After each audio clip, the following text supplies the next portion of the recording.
హల్లెలూయా.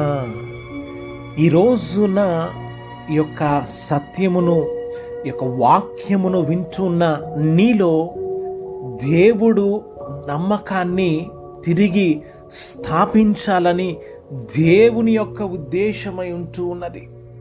నీలో నమ్మకము తిరిగి ఆయన స్థాపించాలని, కోల్పోయిన ఆ యొక్క విశ్వాస్యతను తిరిగి ఆయన పునరుద్ధరించాలని దేవుని యొక్క ఉద్దేశమై ఉంటూ ఉన్నది.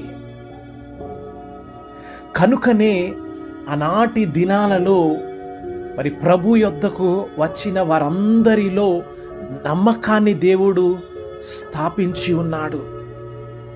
ఆయన యొద్దకు వచ్చిన ఇద్దరు గ్రుడ్డివారు మత్తయి సువార్త 9:27 ఆయన యొద్దకు వచ్చి అడిగినప్పుడు, నేను ఇది చేయగలను అని నీవు నమ్ముతున్నావా అని ప్రభు తెలియచేసినప్పుడు, నేను నమ్ముతున్నాను అని వారనగా, ఇదిగో మీ నమ్మకము మిమ్ములను స్వస్థపరిచినదే అని ప్రభు తెలియచేస్తాడు.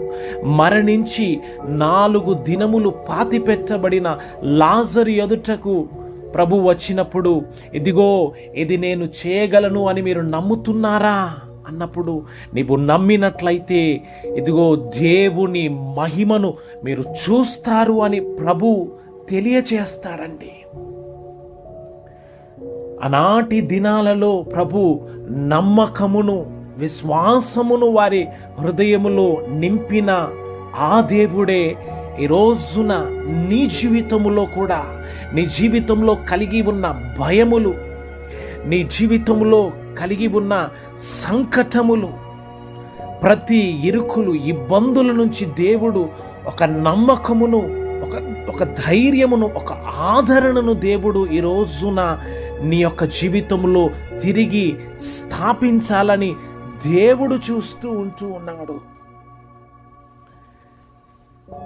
ఈరోజు ప్రభు నీతో మాట్లాడుతూ ఉంటూ ఉండగా, నీ నమ్మిక తప్పిపోకుండానట్లు ఆయన కోరుతూ ఉంటూ ఉండగా, ఇదిగో నీ కొరకు ప్రాణం పెట్టిన దేవుణ్ణి నీవు సంపూర్ణముగా విశ్వసించి, నీవేవే విషయాలలో తప్పిపోయావో నిన్ను నీవు దేవునికి పునరంకితము చేసుకొని, దేవాది దేవుని యొక్క విశ్వాసమందు నీవు స్థిరులుగా, సంపన్నులుగా చేర్చబడి, సాక్షిగా నిలబడి అనేకులను బలపరిచి దేవాది దేవుని యొక్క నిత్య